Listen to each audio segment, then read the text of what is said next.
National Police Chief Ronald Dela Rosa on Friday says the spike in the number of deaths in police operations is normal. At least 57 were killed during anti-drug operations in Metro Manila and Bulacan in a span of just 2 days. Malawakan yung ating operasyon eh.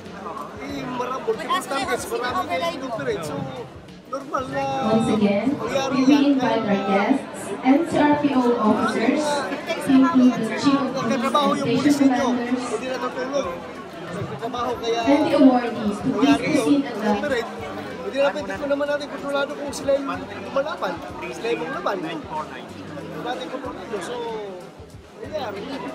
So are we expecting na magkakaroon? Siguro mas maalarma kayo kung nagkalat ang droga dyan sa kalsada at walang puset na nahuhuli. Yan, dapat maalarma kayo niyan. Pag may namatay, dahil lumaban, I don't think dapat nagkakaalarma yan.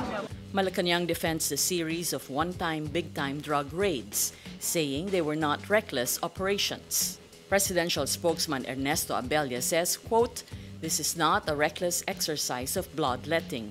There's rhyme and reason in the police operations." Dela Rosa lashes at critics condemning the tally, asking them to look at the acquired items during the high-power operations. In the Bulacan operation, police seized 230 grams of suspected shabu and 765 grams of marijuana leaves.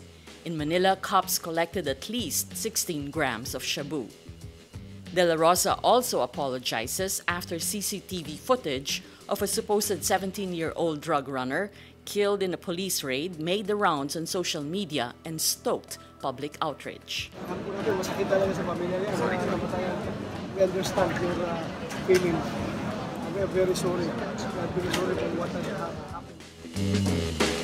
Outgoing Social Welfare Secretary Judy Taguiolo says she felt bad about not meeting President Rodrigo Duterte before the Commission on Appointments rejected her appointment. Taguiolo says she requested for a meeting with Duterte but he declined.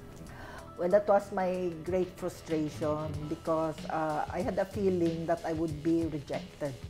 So I set an appointment with him to thank him for giving me the chance because I wanted to tell him about corruption existing in my office. I have submitted the reports, but I wanted to relate to him personally. She says Duterte didn't intervene with the CA, though he has the power to influence members of the commission. She also urges the president to pursue the peace talks with the National Democratic Front. Taguiolo was an NDF nominee to the cabinet. Agriculture Secretary Emmanuel Piñol on Friday confirms that the municipalities of Jaén and San Isidro and Nueva Ecija have cases of bird flu. Piñol says laboratory reports confirmed the bird flu cases in the two towns after reports by poultry farmers and local government officials. This after the bird flu outbreak in the municipality of San Luis, Pampanga, where the DA is culling around 500,000 birds. About 92,000 birds had been culled as of August 17. The Agriculture Secretary earlier vowed to release 100 million pesos in compensation for farm owners affected by the bird flu outbreak.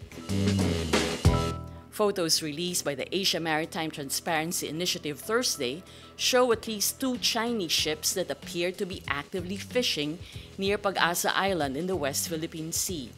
In its latest report, AMTI says, quote, "There were 9 Chinese fishing ships and 2 naval law enforcement vessels visible near Pag-asa Island on August 13, with others possibly under cloud cover." AMTI says the fishing vessels are located between 1 and 5 nautical miles from Pag-asa Island.